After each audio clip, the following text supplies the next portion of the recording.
বিভিন্ন অনলাইন মিডিয়াতে দেখা যাচ্ছে আপনি রাজনীতি থেকে বিদায় নিয়েছেন, আবার আপনি লাইভ দিয়ে জানান দিয়েছেন। সারা দেশেই আমার সুহৃদ শুভাকাঙ্ক্ষী এবং আমাদের দলীয় নেতাকর্মীর মধ্যে একটা মিশ্র প্রতিক্রিয়া দেখা দিয়েছে।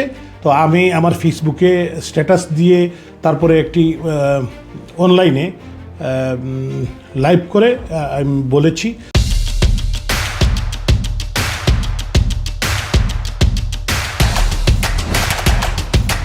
বিভিন্ন অনলাইন মিডিয়াতে দেখা যাচ্ছে আপনি রাজনীতি থেকে বিদায় নিয়েছেন, আবার আপনি লাইভ দিয়ে জানান দিয়েছেন। আসলে এই বিষয়গুলো কি আমাদের একটু ক্লিয়ার করবেন? দেখেন, এটা ভুয়া নিউজ। আমিও ঘুম থেকে উঠে আপনার মতো আমি শুনেছি এবং দেখেছি, আমার নজরে এসেছে একটি অনলাইন পত্রিকা এই ভুয়া নিউজটি ছাপিয়েছে এবং এটা নিয়ে সারা দেশেই আমার সুহৃদ শুভাকাঙ্ক্ষী এবং আমাদের দলীয় নেতাকর্মীর মধ্যে একটা মিশ্র প্রতিক্রিয়া দেখা দিয়েছে। তো আমি আমার ফেসবুকে স্ট্যাটাস দিয়ে তারপরে একটি অনলাইনে লাইভ করে আমি বলেছি এবং আমার সুহৃদরাও আমার সহযোদ্ধারাও বলেছেন।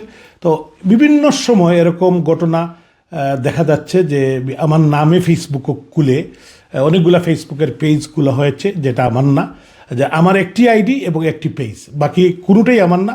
এবং অনলাইন পত্রিকায় এটা আমাদের ভাবমূর্তি নষ্ট করা, আমাদের মনোবলকে ধ্বংস করা এবং আমাদের যারা দলীয় নেতাকর্মী আছে, দেশে বিদেশে কাজ করছে, দেশে বিদেশে কাজ করছে, তাদের মনোবলকে দুর্বল করে দেওয়া, এটাই উদ্দেশ্য। এবং আজকের যে নিউজটি করেছে একটি মৌলভীবাজারের এই ছেলেটি বিএনপির রাজনীতির সাথে জড়িত, তার আইডি থেকে প্রথমে আসছে, এরপরে এই নিউজ হয়েছে। তো আমি এই যারা এগুলা করছে তাদেরকে এগুলো থেকে বিরত থাকার জন্য অনুরোধ করছি এবং প্রোপাগান্ডা করে